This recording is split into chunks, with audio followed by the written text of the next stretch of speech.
Okay, back over here at the car. So there's a couple holes through here that used to, I think, be used to mount the battery tray, but now they're not used for anything. But at least they give me a good idea when I go underneath of, what I'm going to be messing with when I come through. This is a 4-inch hole saw, and my my pipe is 3.5 inches outside diameter, and I'm going to drill this hole and then put windlace around the hole, which if you don't know what that is, you'll see it here in a little bit, but just to kind of clean it up. I'm not terribly worried about the seal on this hole because the pipe itself will have a 3.5 inch hole going up into this new plenum, and the outside of the pipe is 3.5. So I'll make that a nice, reasonably tight seal. And either way, even if it's not ridiculously tight, it's not the end of the world because so long as the pipe is mounted from underneath, it's going to be pulling air out of that 3.5 inch opening. There's more opening than the filter needs. The previous snorkel that originally was on the car, if you saw at the beginning of the video, that thing is like 3 inches, or actually like 2 3/4 inches in diameter, and now we're opening it up to 3.5 inches. So we have a lot more opportunity for air, and than the original factory setup. So I think it's going to be okay, but we'll see. So right now I want to just, between looking up here and looking down below, I want to determine the best place to drill this hole so that it comes down and out without bumping into anything. There's a brace from the front of this passenger side fender that attaches to the front frame rail extension. So I just need to make sure I'm above that brace with my pipe, which I think I will be. It's a fairly tight mandrel bend, and the pipe is only 3.5 inches in diameter, so I think I go right over that brace. But I'm going to remove that brace and just get it out of the way for now for mounting this, and then after this pipe is in place, that brace will go back in. In fact, that brace might play some part in holding this pipe in. We'll see once I get it all done. So let me investigate here a little bit and see kind of the best place to put this thing.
Even though this thing's still a little tacky, I'm gonna stick it in here.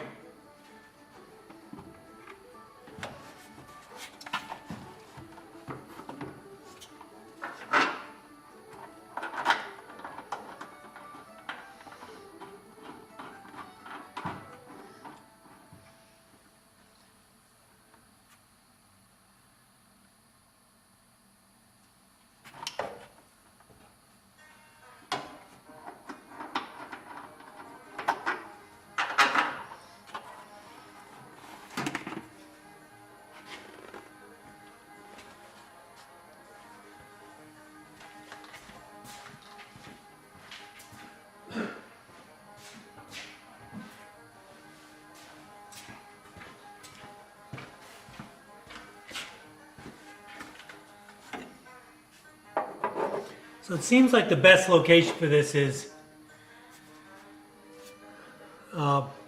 further back this way. Like, I'm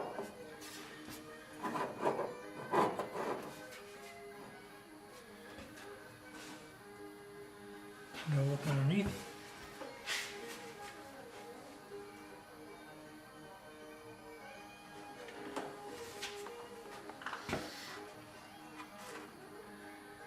And the thing is, it can be installed in a bunch of different places. I'm just trying to find maybe the best. In reality, I could just have a straight pipe that goes right down and doesn't really go much beyond the bottom of the battery box. But the tire's right here, and I just want to, I would like some of that bend going forward to help with just any road debris or whatever, and kind of have the opening facing more forward than straight down. But I think that the location I have right there is probably reasonably good. Let me just double check one more time with that thing.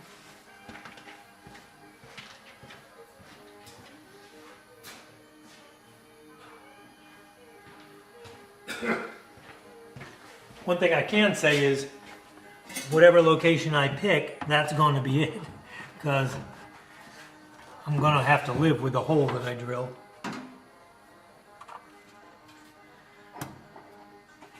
So really, wherever the edge of this planes out down there, I need to be forward of that.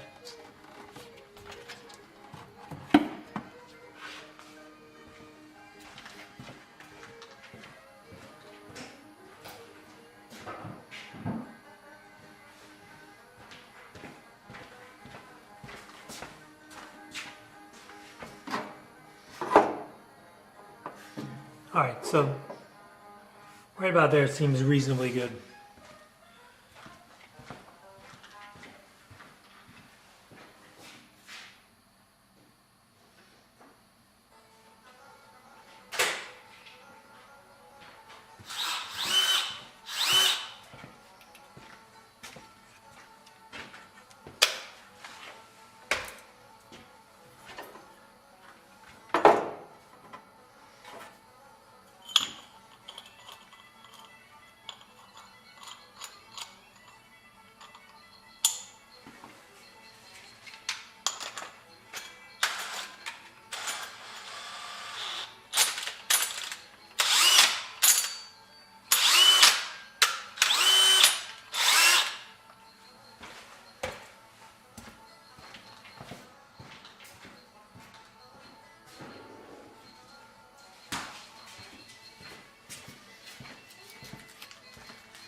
All right, so I've never drilled a 4-inch hole in steel. This is a great way to break your arm if your drill is too powerful. My father-in-law had a 3/4 inch old, metal aluminum case drill, T-handle drill with a broken switch. And we used to use that thing, and I would get ready to drill and tell him when I was ready, and then he would plug it in. And that was it. You just hung on for dear life. It would twist your ass around in circles if it got caught. But my DeWalt cordless drill is not as brutal, but it's still pretty freaking powerful.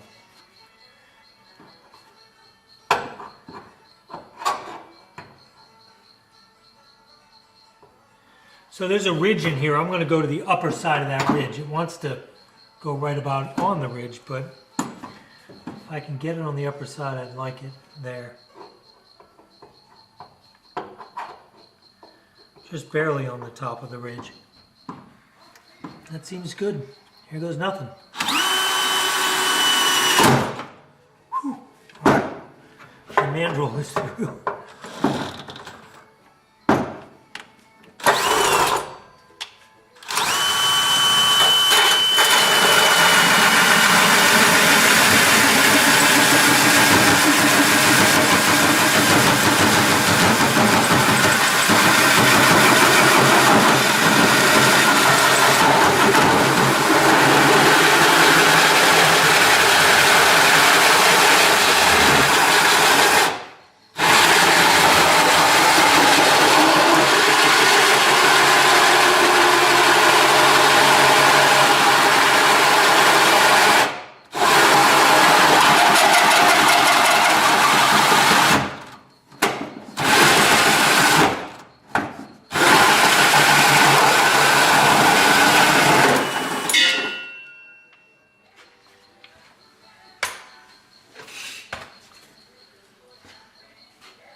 So there we go.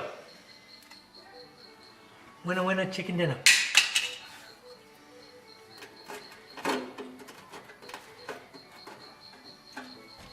Golly, it's like a razor blade. I'm not even going to fart around with this. I'm going to go ahead and put the windlace in right now and make it a little less deadly.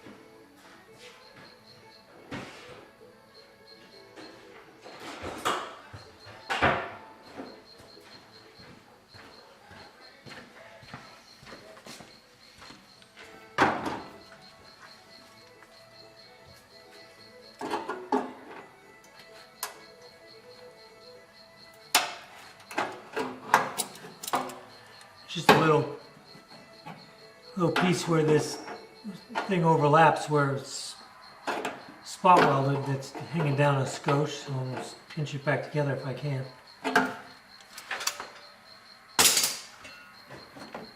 All right.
Holy crap, that's perfect.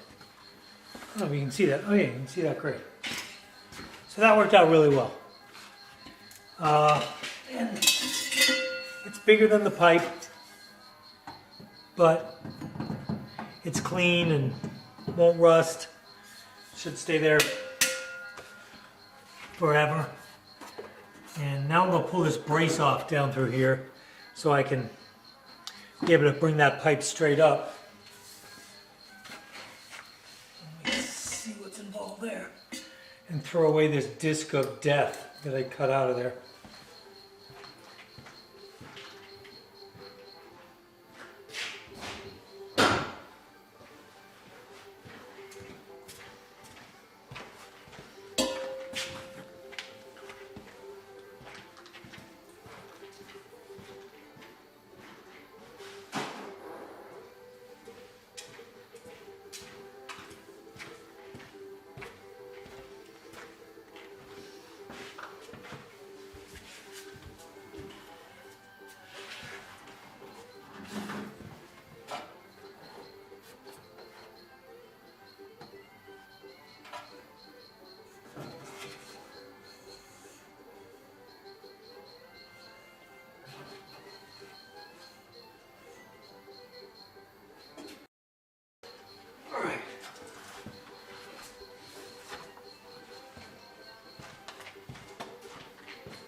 So this brace is not to the fender. This is actually to the front corner of the bumper.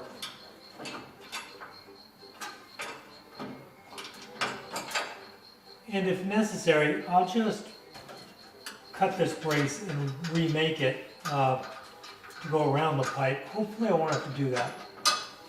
Well, we'll see.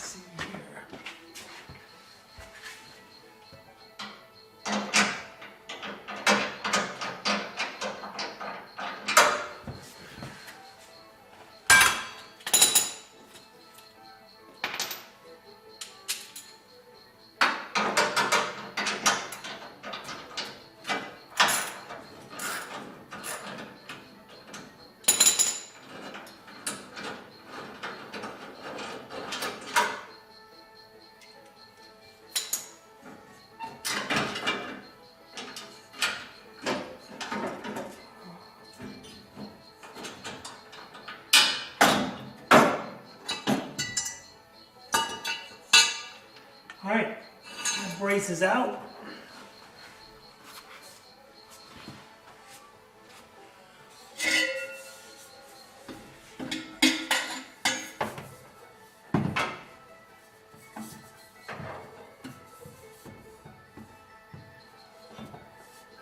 Just seeing how close I can get to the bend.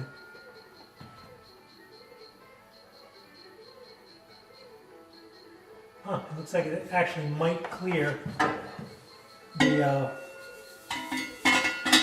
brace, which would be fantastic. Let me measure it. So what I'm measuring now is from the front of the hole to where I basically will have to stop.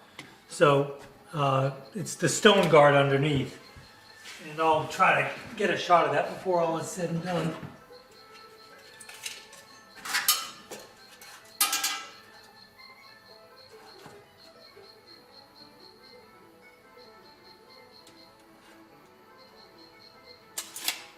Start at 6 inches, and then work my way back.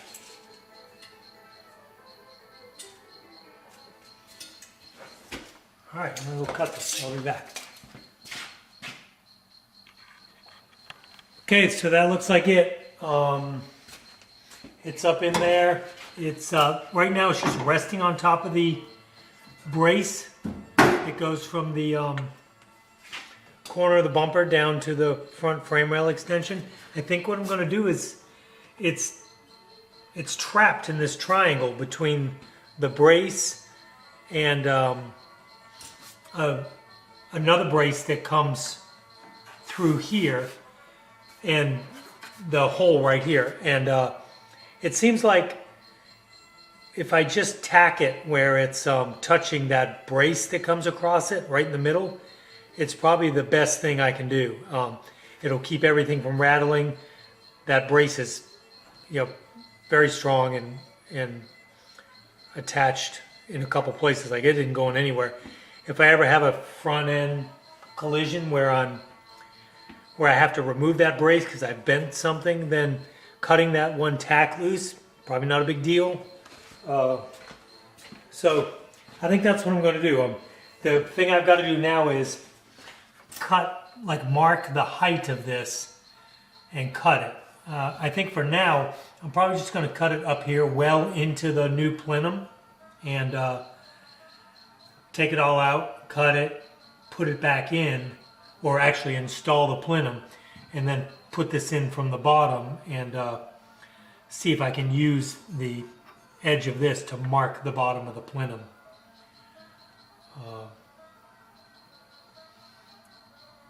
That's probably the best way. Or possibly just set the plenum in and go up under the hole and mark it that way. The way the pipe comes up, part of the curve is up above this plane, which means the pipe is pushed back this way. It's actually beyond the back edge of the hole, but it's about to the edge of the windlass. So if I mark the hole and then move it back maybe a 1/4 inch or so in that direction, it should be dead on. It should slide down the piece of pipe that's going to be sticking up. But anyway, let me take it all apart or mark it and then take it apart and cut it. All right, so far it's worked out better than I thought. So what I did is I mounted this in the car, hooked it to the the rest of the intake, the rest of the cold air kit, so it was really in its permanent position. Went underneath and just took a Sharpie and marked that hole.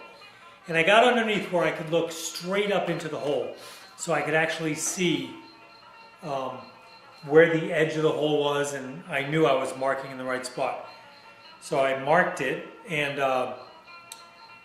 then came down and took the 3.5 inch hole saw, took it off the mandrel, and I just set it on the bottom of this where my mark was, and then marked the center for the pilot hole for the mandrel. And then I drilled that thing through, just like that. Once I popped through the actual fiberglass, I pried it up and drilled down the depth of the hole saw, which is about 1.5 inches, and then pulled it out, cleaned all that stuff out, did it again, and kept doing it until I went through the foam and through the plastic, and I had a nice clean hole that goes, all the way in. And there it is from the inside of this. So, great hole. And then this is the 3.5 inch pipe, and this is a very snug fit, which is what I wanted. I don't want air to leak around there, so this is very tight, and it comes up on the inside right in there. So I'm going to leave the rest of this foam, and I'm actually going to just seal the foam on the inside with some more resin, just to keep it from flaking off and getting caught in the filter in the future. after I poked this hole through, I took the I just took this brass wire wheel and put it on a couple extensions so it would fit in there, and I went in here and just quickly cleaned that out. So I had nice rounded edges and just a clean cavity to put that resin on. So that thing's all ready to go. I'm probably going to go ahead and put some resin on it tonight, just so in the morning it's nice and hard and dry, and then I'll be able to test fit it in the car again with all the pieces together, including the new pipe coming out of the bottom. And once I confirm that works, I'll go ahead and figure out how to attach that new pipe. I mentioned earlier tacking it. I'm not sure that'll work because I have to be able to remove it. Like, you have to install this first and then put in that pipe, slide it up into this. You could possibly do it the other way, but it might be a little challenging. So I'm going to figure that out tomorrow. I've got to make it so it can be taken apart when it needs to be taken apart. But anyway, yeah, for now I'm going to go ahead and resin it and pick it back up in the morning. So I test fit everything in the car. It seems to work perfectly, or fit perfectly. Now my next step is to use some body filler to smooth all this out and kind of make it look like one piece. Normally I'm not a huge fan of body filler, but like on my car there's probably like less than a cup of body filler on the whole car. But in this particular situation it'll be perfect. So I'm going to mix that up and get a coat on there and see what happens next.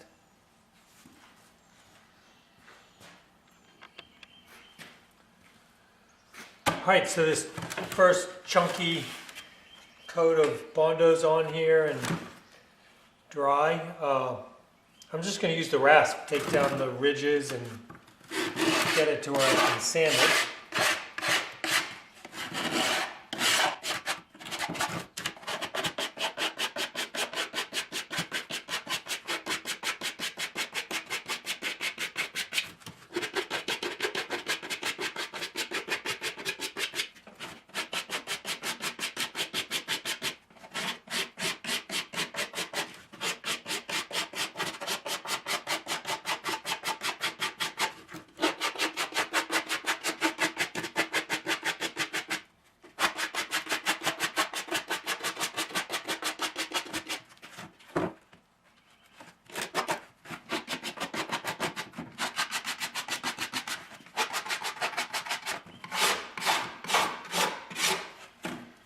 This rasp makes it pretty effortless and real easy to control.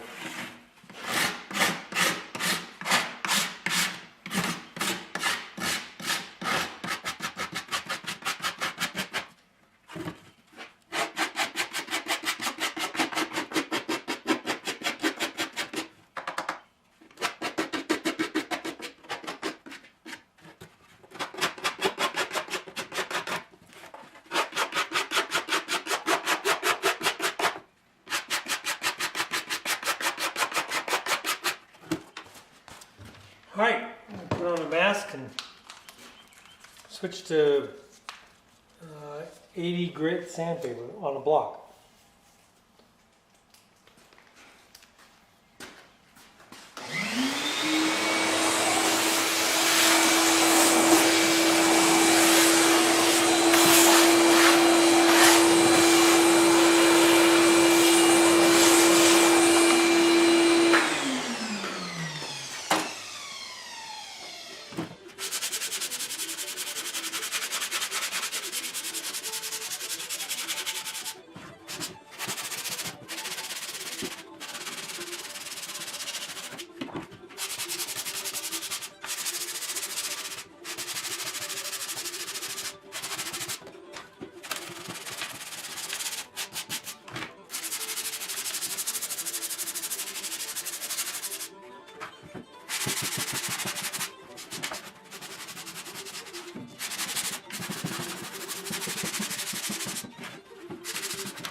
for more Bondo. Actually, I'll probably scrape a little of this out of here, but